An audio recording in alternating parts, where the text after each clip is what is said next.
নববর্ষের দিন বাড়িতে বসেই গোবিন্দের প্রসাদ পেলাম, সাথে রাতে এত এত উপহার। এই নিয়ে আজকের ভিডিওটা শুরু হলো। হ্যালো বন্ধুরা, welcome back to my channel Labani small blog world. সকালবেলাতে মনে পড়লো আজকে নববর্ষ আর আমি এখনো আমার নতুন কুর্তিগুলো সেলাই করিনি, তাই তাড়াহুড়ো করে একটা কুর্তি নিয়ে বসে পড়েছি সেলাই করতে।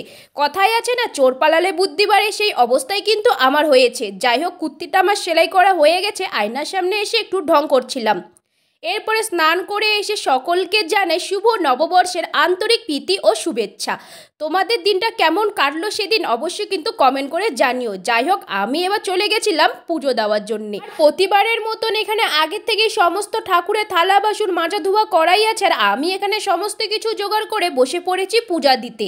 তোমাদের কি নববর্ষের দিন বাড়িতে কোনো নিয়ম আছে অবশ্যই কমেন্ট করে জানিও। আমাদের কিন্তু সেদিন আর কোনো নিয়ম নেই। যাই হোক, পূজা দিয়ে আমি এখানে চলে এসেছি ঠাকুরের প্রসাদ নিয়ে। তাই আর কি, প্রসাদটা খাচ্ছিলাম আর অপেক্ষা করছিলাম মা কখন আসবে আমার জন্য প্রসাদ নিয়ে। আর দেখতে দেখতে মা কিন্তু একদম বিকেল 5টার দিকে চলে এসেছে আমার জন্য গোবিন্দ প্রসাদ নিয়ে। তো এখানে দেখতেই পাচ্ছ গোবিন্দের প্রসাদ পেয়ে আমি কিন্তু কতটা খুশি। এবারে আমি আর আমাদের এখানে যে শ্রীমদ্ ভাগবত গীতার অনুষ্ঠানটি হয় সেখানে আর যেতে পারিনি। 7টা দিন হয়েছিল, কিন্তু 7টা দিনের মধ্যে একটা দিনও আমি এখানে যেতে পারিনি, কারণ সাথীর অভাবে। যাই হোক, খাওয়া দাওয়া করে নিয়ে আমি কিন্তু এখানে সন্ধ্যার সময় বসে পড়েছি সমস্ত কিছু কাটা ধোয়া জোগাড় করতে। কারণ আজকে নববর্ষের দিন বাড়িতে যদি একটু ভালো মন্দ খাওয়া না হয় তাহলে কি আর জমে। আর আমি এখানে সবজি কাটতে কাটতে কিন্তু প্রচণ্ড ঘেমে যাচ্ছিলাম, প্রচণ্ড গরম দিয়েছিল সেদিনকা।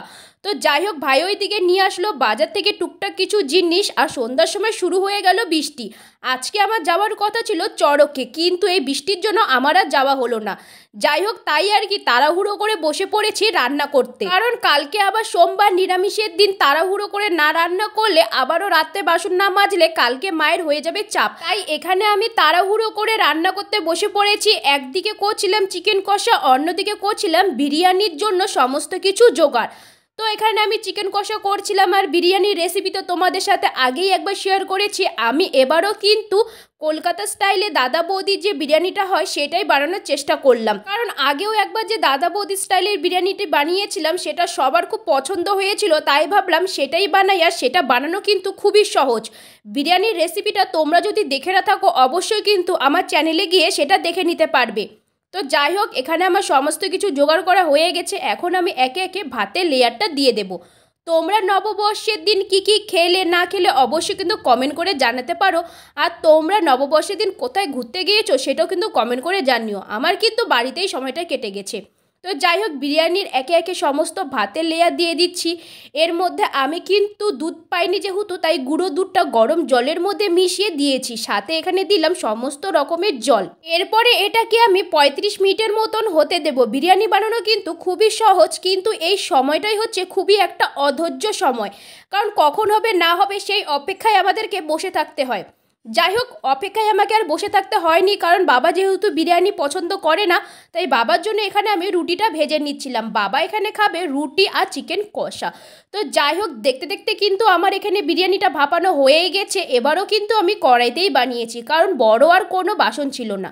তো ঢাকনাটা খুলেই এখানে আমি ঘি ছড়িয়ে দিলাম। আর এখানে বিরিয়ানিটা কাটতে না কাটতেই দেখতে পাচ্ছি কত সুন্দর কালার এসেছে, আর গন্ধটাও কিন্তু খুব ভালো এসেছিল, আর নিচে একদমই লাগেনি।